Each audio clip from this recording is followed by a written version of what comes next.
Okay, so as you know, we've been having each of our schools report out on things that are happening this year. And tonight we have Principal Mitch McGrath and his team that are going to report out on the high school. Thanks, Dan, and thank you for the opportunity to present tonight. Tonight we'll provide an update on some of the shifts that we're making at the high school away from some more traditional consequences in certain areas, consequences that could be classified as more punitive, and moving toward more restorative practices. So Assistant Principals Melissa Hahn and Jason Kling are here to lead us through that information tonight. All right, thank you, Mitch. Can everybody hear me okay? All right, I'm going to go ahead and share my screen. So hopefully this is successful. Everybody see the presentation? Okay. So Melissa and I, we're glad to have the opportunity to speak to you tonight. We're going to share a little bit, like Mitch said, is how our staff decided to seize an opportunity to make some changes for this year. So, with the disruption that obviously happened last night to almost every aspect of teaching and learning, it also gave us an opportunity to kind of reset, step back, and kind of talk with our staff about what could our building look like when we come back.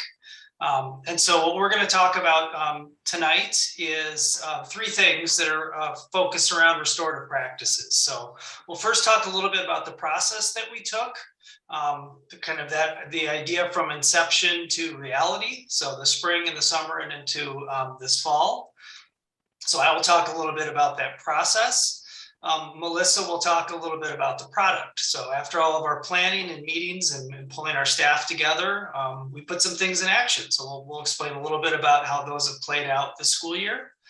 And then I'll wrap up by talking a little bit about where we'd like to head next. So the kind of the future of our work. So to start off with, oops, sorry, got a fast wheel here. When we got together in the spring with staff, some of our last staff meetings of the year, when people were kind of already thinking about returning back in person next year, what the kind of new school year would look like, we surveyed our staff, and that was actually something that we felt like we wanted to capture people's ideas before they went to summer, when things were fresh. The innovations, the frustrations, et cetera, everything that's kind of in our minds in May and June, we wanted to make sure that we captured those. So we surveyed our staff. I put a couple of the questions up on this presentation doc that we asked staff, among many others. And we really focused on school rules. So rules that would impact our students and their ideas for things that we could eliminate, change, or let go of when we came back in the fall. We also asked a little bit kind of on the flip side, are there some things that you think we should explore, implementing, adding, or considering? So things that were not in place yet. And then also trying to grab, a work group. So a handful of people that may be interested in extending the discussion into the summer. And so that was a little nervous, to be honest, about how many people would be willing to kind of jump in the summer. But as you'll see, is pretty pleasantly surprised. Let me go to the next slide here. In the summer then, when we had our group, we met in July and August, and kind of the goals of the group as we kind of thought through our own tasks is we wanted to critically analyze the rules and policies impacting students, noting what's working, what does not working, what could be improved. So that was kind of the fundamental task of the group. The framework that we worked through was reimagining these rules through a view of equity, fairness, and its impact on both students and staff well-being, which obviously became very important last school year, and we wanted to kind of keep that going for the next school year. And then also kind of the last tasks, because this is more when we got into August, is when we were not only looking at kind of the rules that we wanted to create, how would we implement them? So how would we kind of educate stakeholders, whether the staff and students in particular, staff in August and students in September. I put the names of the members of our work group just so you could see kind of a cross section of staff that gave their creativity and their time and their efforts over the summer. And you'll see it's a cross section of administration, student services, library, math, science, and English.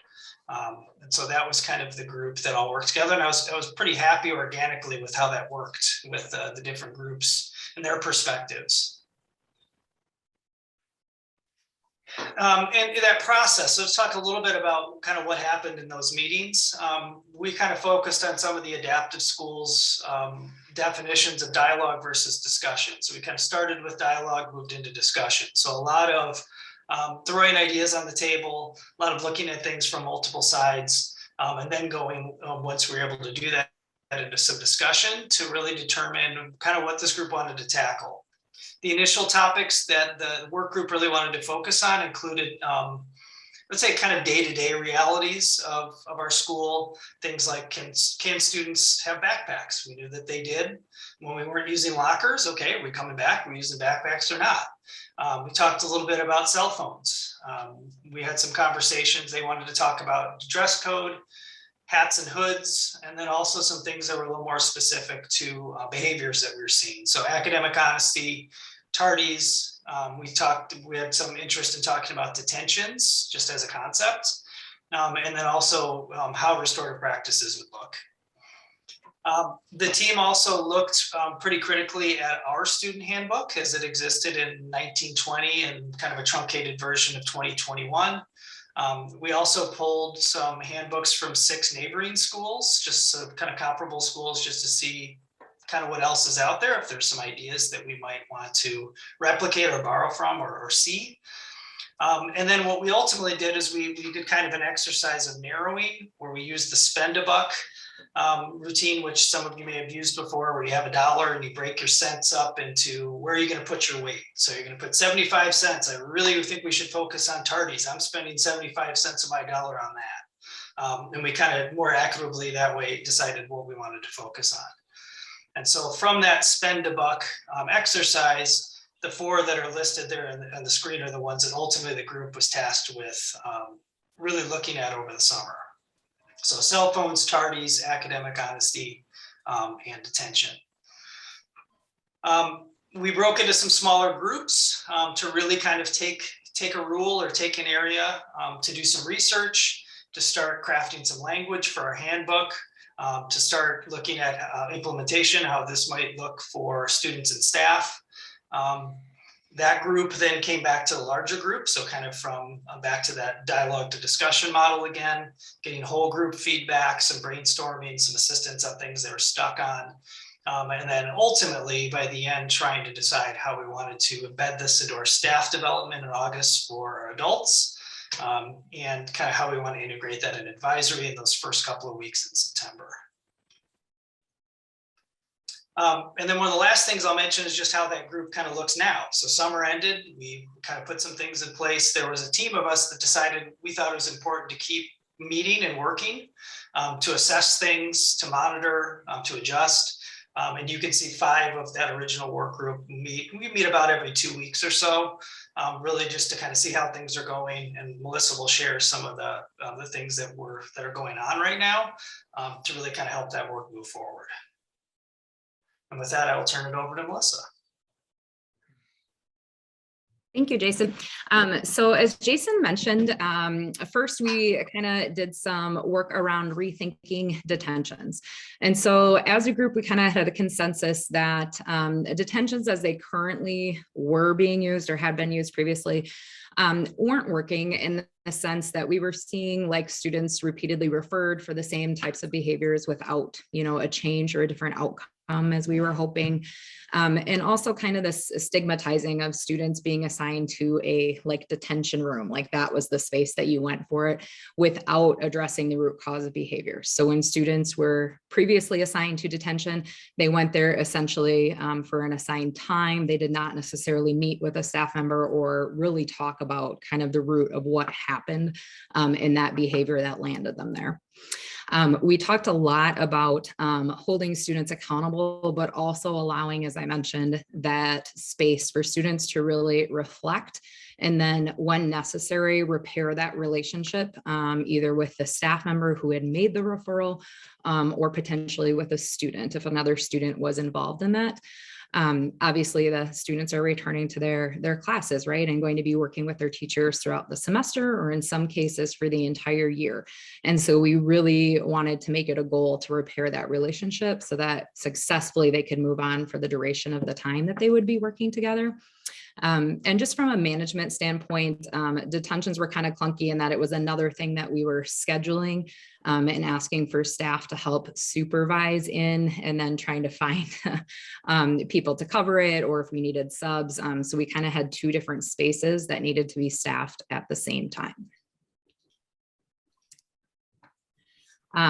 We then kind of eliminated basically this, or what we're using is our traditional detention. And so what we mean by that is we do not have a separate detention room this year that students are being assigned to.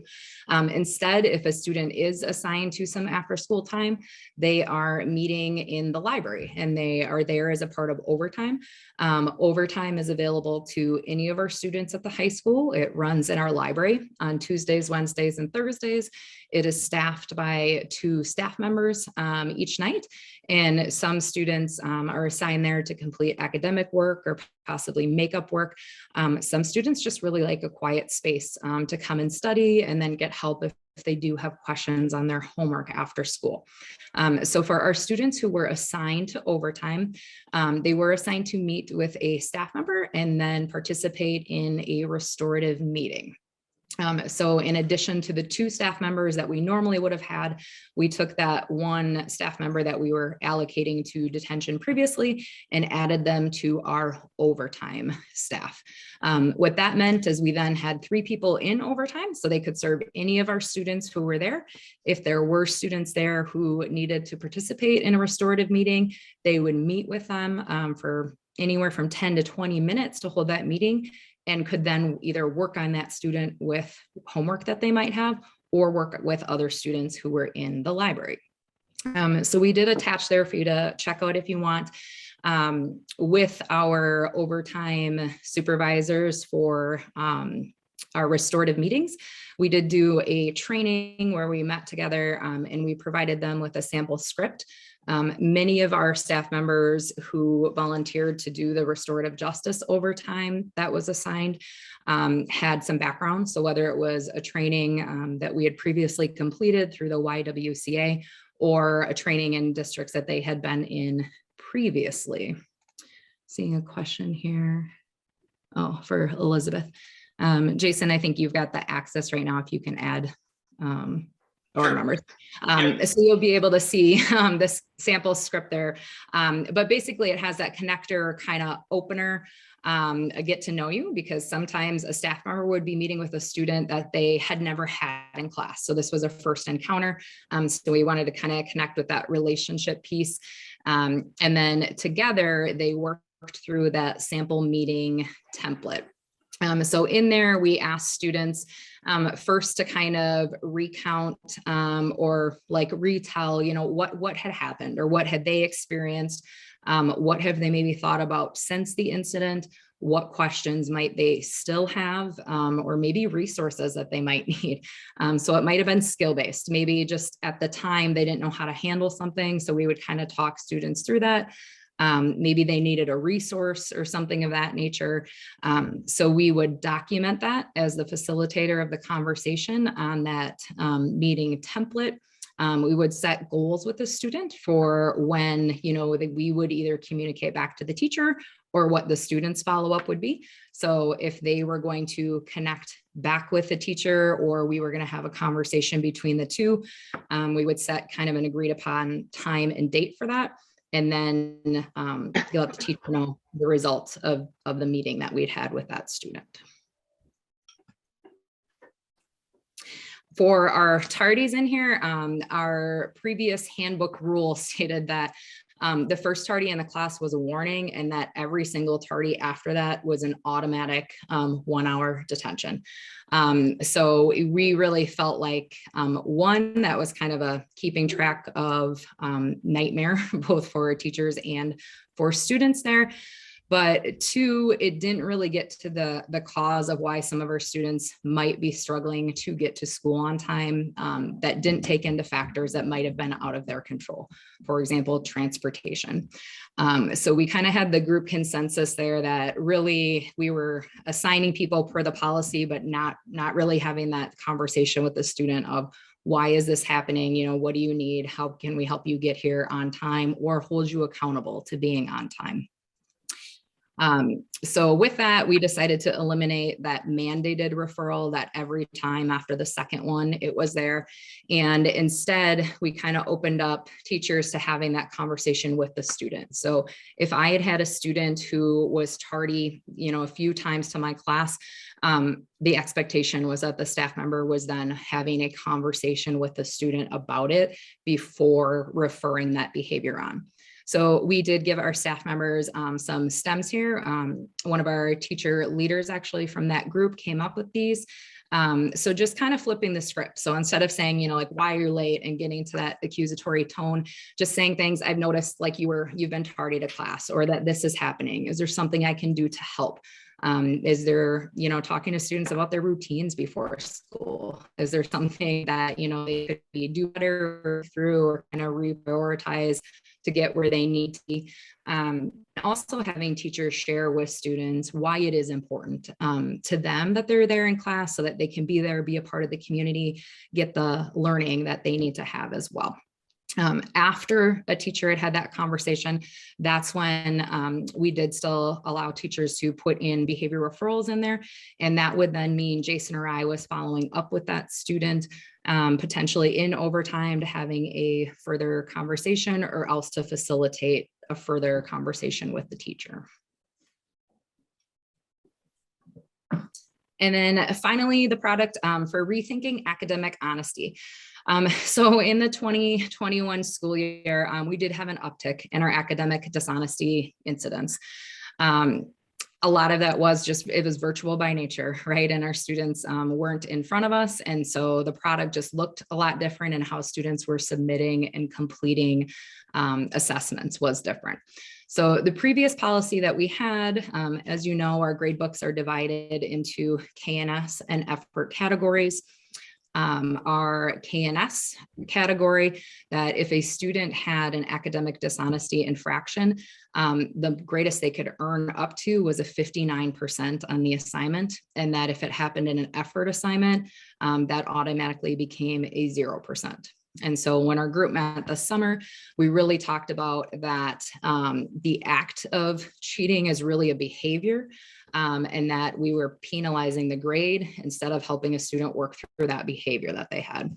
And that led to kind of a larger discussion about the grades not necessarily reflecting then that student's skills and abilities, if there was an automatic 0 or an automatic F on an assignment there. You can go ahead there, Jace. Thank you. So in kind of thinking about our restorative practices that we were already using with our overtime and detention rethink, we really wanted to get the focus back on the behavior and kind of remedy the reason why students may have made that decision.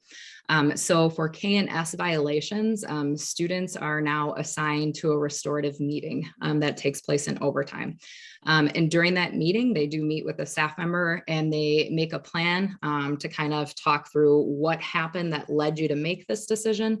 And then now that this decision has been made, how can we help you to get the learning and get to where you need to be, so that you can redo that assignment and that assessment and be graded on what you know.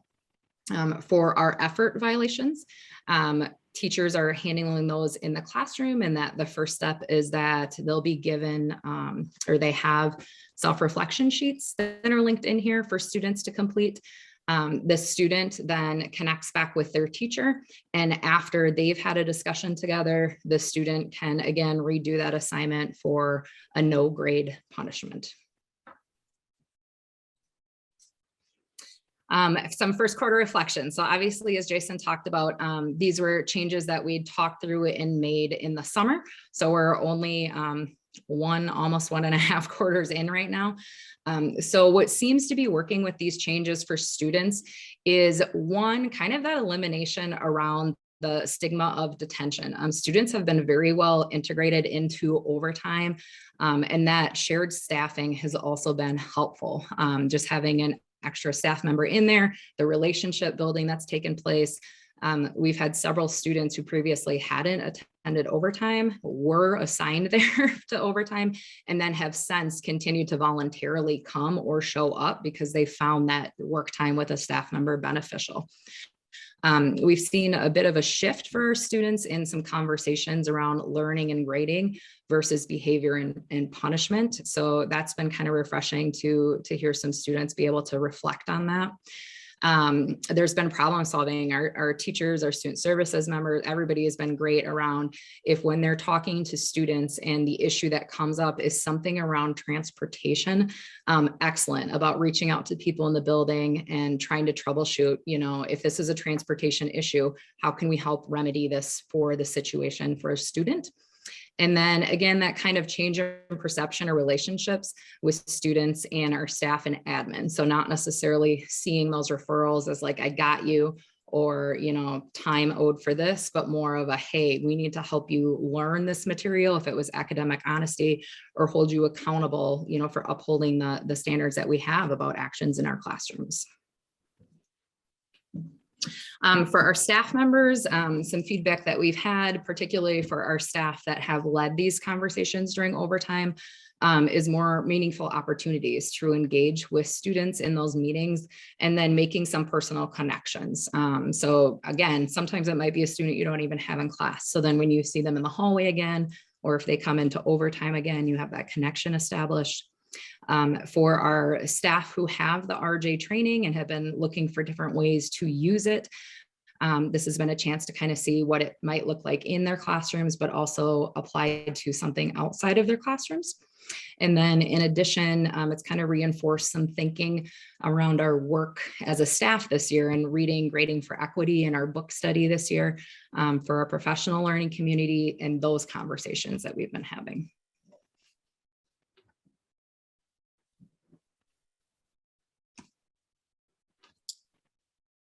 And then our reflections on what still needs more work. So we do still have issues with tardies, particularly in the first hour, or students that are returning after lunches with open campus. So that's still an area we're continuing to look at.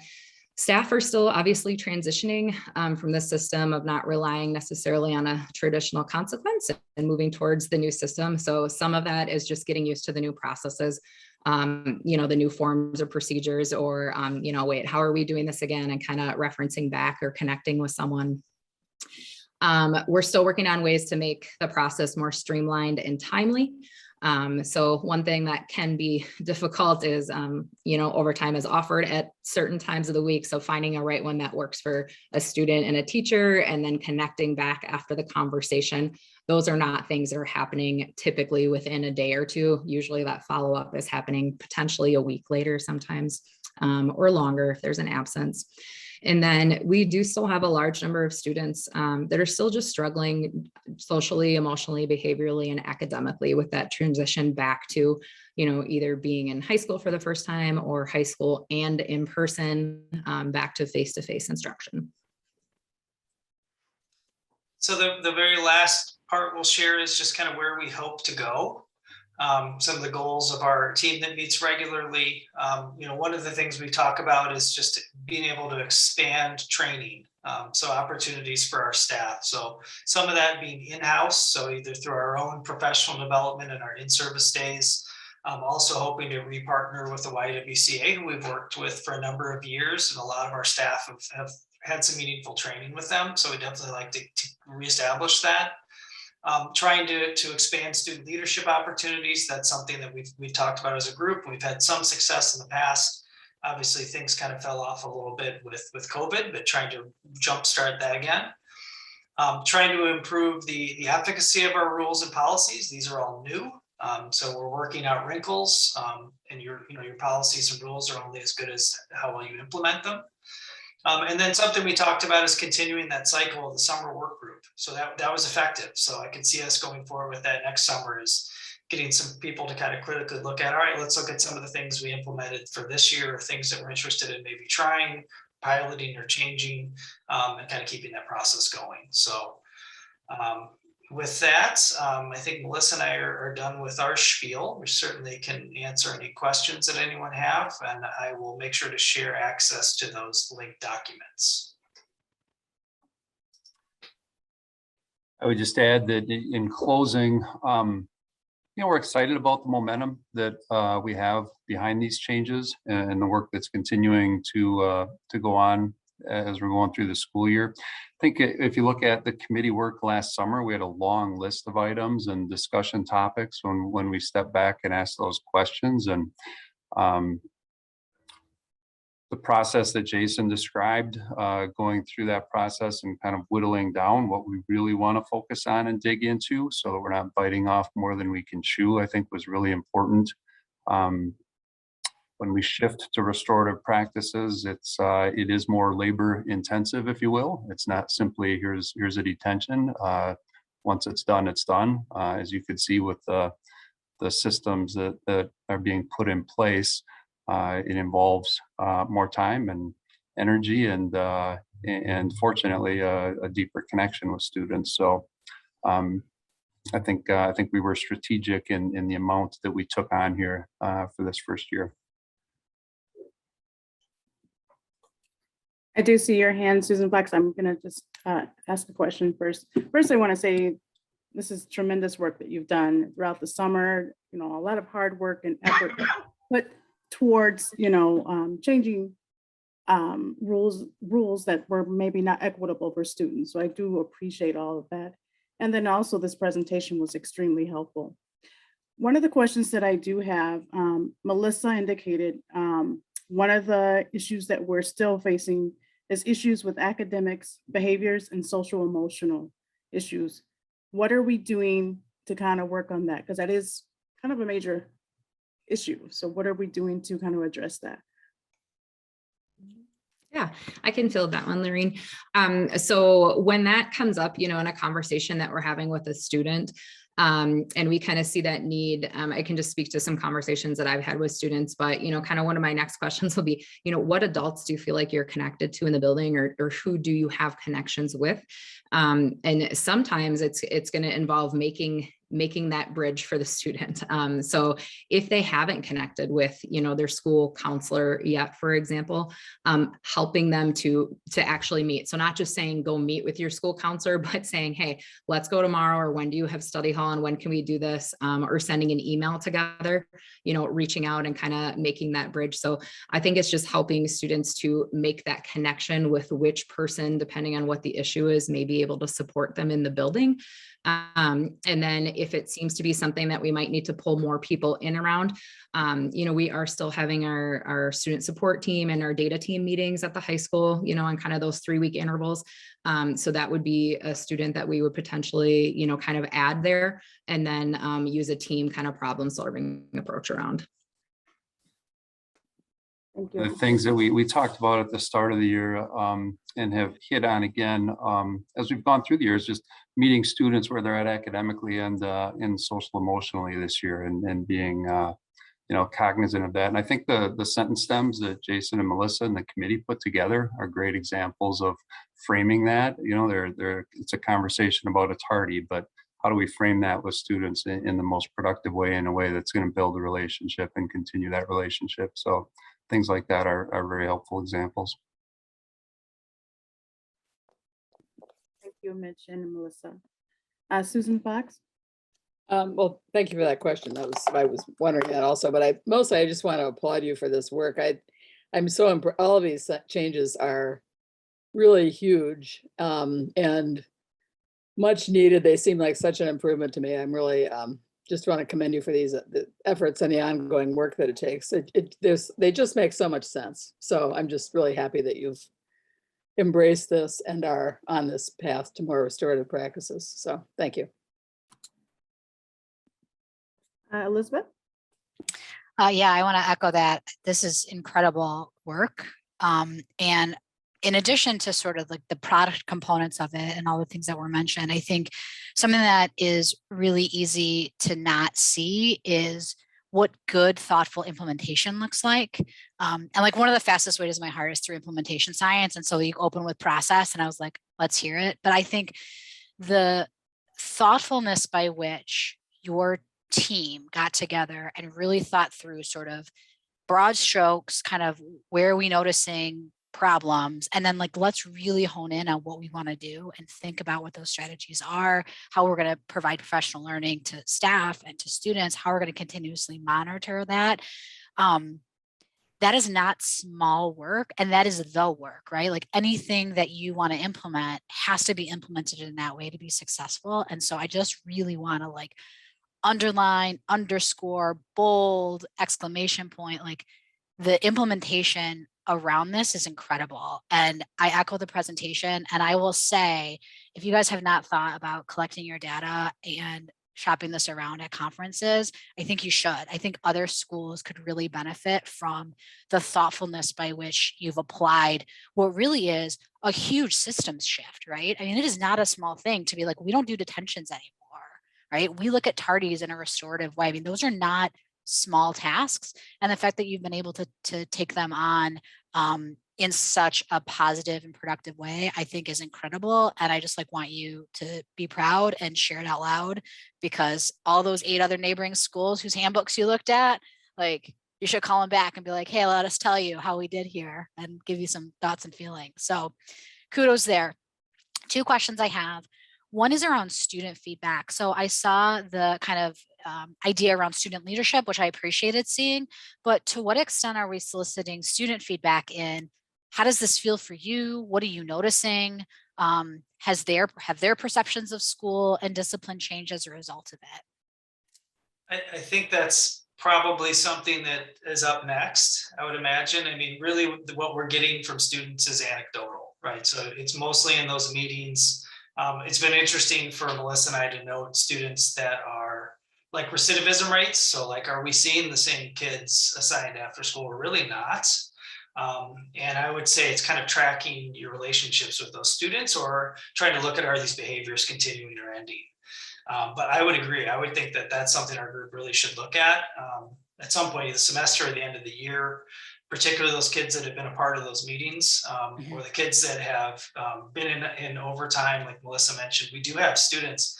I think it's kind of neat, actually. You know, like, here's a kid that you're assigning to meet with you in overtime, but they're already there because they wanted to go. So it makes it like a perfect opportunity. You're not fighting, you're not pushing them into the library. They're already there. Right, they're just there. So I think you're right. I think some surveying of students would be helpful, because I don't think we don't have that in place right now. Yeah, I think that would be a nice thing for you all to sort of noodle on and come back and make sure that it's not just the adult perceptions on your data that's moving, but that it's actually making an impact on students' sense of belongingness and safety. The other thing that it's not really a question, just like a comment. When you come back and present on your progress, because I think now you've set an idea that we want to see how this is going.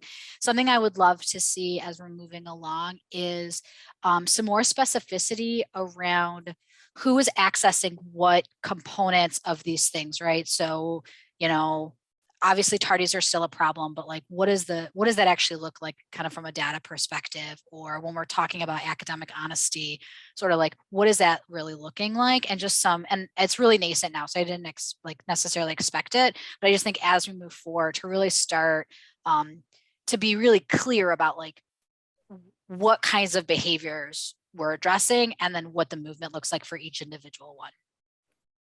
I would agree too. I think that that's something we're still in the process of looking at, because we have some things that are captured. Most of it's through Infinite Campus. Yeah. But we also have like some overtime forms, and we have a list of all the restorative meetings we've had with all of the plans. So yeah, finding ways to streamline those, I think, like what you're saying, is important too. To have things that are readily available, easy to be compiled and checked. Yeah, well, excellent work, everybody. I mean, this is, I cannot fawn over it enough. So I'm just going to mute myself, because otherwise I'll spend the rest of the meeting talking about how great it is. Thank you, Elizabeth, I just want to throw in there too, sorry, Lorraine, some of this from a data perspective, like our staff is doing a heavy lift with this too. So for our staff members who are doing, you know, those tardy conversations, for example, or having those effort assignment conversations with students, that's not necessarily something that is now making it into our, you know, behavior referral system. So I just want to call that out too, that's been a buy-in piece on our staff members too, and really taking the time, because it is time to have that extra conversation with students. Susan Manning. Yeah, I'm echoing everything the board has already said. And again, dramatically impressed with the move from punishment to interactive restorative practices. I think that's so commendable. Every time you turn on the news today, they're talking about students and the struggles that they're having now and the difficulties that they're having. So to have such a strong emphasis on restorative practices, I think is incredibly helpful and truthfully, ultimately can save lives. And I also want to seriously thank each and every one of you for coming to the meeting tonight, taking your personal family time to be with us and provide this information. We have quite a few high school students in our neighborhood, and they'll stop and talk to me because they know I'm on the board, and part of it's a tease and part of it's for fun and part of it's real. And to have this kind of background, to be able to have those conversations and to know a name of people I can send these students to for this kind of support is so incredibly helpful. I can't thank you enough, and I really appreciate your time. Peter, and then Elizabeth. Yeah, I want to again echo some of the things that have been said here, and I appreciate the thought that went into this. And I understand the challenges and difficulties when it comes to making changes to longstanding practices of the way we've done things in schools. It requires a certain amount of heroism to go out there and make these kinds of changes. So I appreciate that's going on. And I also want to say that if everything doesn't work out, that if I expect this to have problems. I expect it to require changes. I expect there to be failures. If we're not failing from time to time, we're not trying hard enough. So I do appreciate this. I hope it's I have every reason to believe it's extremely successful, but I also expect there to be difficulties and challenges, but that's okay because we have to improve. It's the only way to improve. I would also echo Elizabeth's comment about sharing this. However, I would say we tend to see that a lot. We tend to see a lot of new programs that are being implemented without a lot of data about how they're successful. And what is useful to me as a board member, is used to all the school districts, is when somebody comes along with something new and tries something new, and then is able to present information, data that backs up whether their success and or their failures, the challenges. So if you really want to be useful and helpful to the wider school community, it's important to gather that data and then really evaluate do a self-evaluation with a critical eye and present those lessons learned to so that we can all learn from them. But I do like the process. It seems like it's a robust process, and so it tends to give us successful programs. So thanks again. No questions, that's all I have to say. We'll see. I apologize, Eric, I didn't see your hand. So Eric and then Elizabeth. Oh, thanks. Yeah, I pretty much agree with everything. I would even add that this is from someone in the post-secondary world, this is much more empowering to students. It's a more reflective way to look at things that builds independence and growth for students. It's also it echoes the environment, not all students, but that most students will go into if they go into any sort of post-secondary education, where, you know, there aren't things like cell phones, tardies, academic history, detention. Those things don't exist in that environment. So eventually I'd like us, you know, to see us move in that direction. I think being able to adapt like this as a high school, and Mitch and Jason and Melissa and all the teachers and staff it just shows a lot of growth and foresight to where I think this kind of institutional education system that we've had set up for how many years? I mean, if this was 35 years ago, if they would have just listened to me, we'd be doing it back then. But, you know, we didn't. I got thrown in the principal's office all the time. So we're moving in the right direction. I really appreciate the growth and progress that I see. And I'm very supportive of it as a board member. So thank you for all the work you put into it. Eric, Elizabeth? All right, I said I was going to mute myself, but I realized I had one more thing to say, and that's actually specifically to you, Mitch. I feel like we've been giving a lot of kudos to the staff that have been doing the work and the team, and I think that that's great and deserved and necessary. And to me, in order for this to have been enabled, requires a level of transformational leadership orientation and trust in your staff and the ability to sort of empower folks to say, hey, we've got problems, let's throw some creative solutions out there, and then I will support you in getting those done. And so I didn't want to let that go unsaid, kind of the critical component that you play as a person enabling this, allowing this to happen so that we can be transformative in our system. So again, thank you so much for being you and all that you bring to the high school. I appreciate that, but I got to say it was a risk. It was really driven by Jason and Melissa last spring to say, let's try and pull this together this summer after a very trying year for everyone and see if folks have enough headspace to take this on and put our heads around it. And so I was, as Jason said, we were pleasantly surprised at the number of teachers that said, yeah, I want to come in July and take a look at the handbook and talk about these things. It really shows an investment in the high school. For sure. And I appreciate your humility, but you still had to say yes. So thank you for saying And going yes. by the head nods, I think the board agrees with Elizabeth. So tremendous work. Thank you. All right. It doesn't appear that we have any other questions. So thank you again to the high school staff.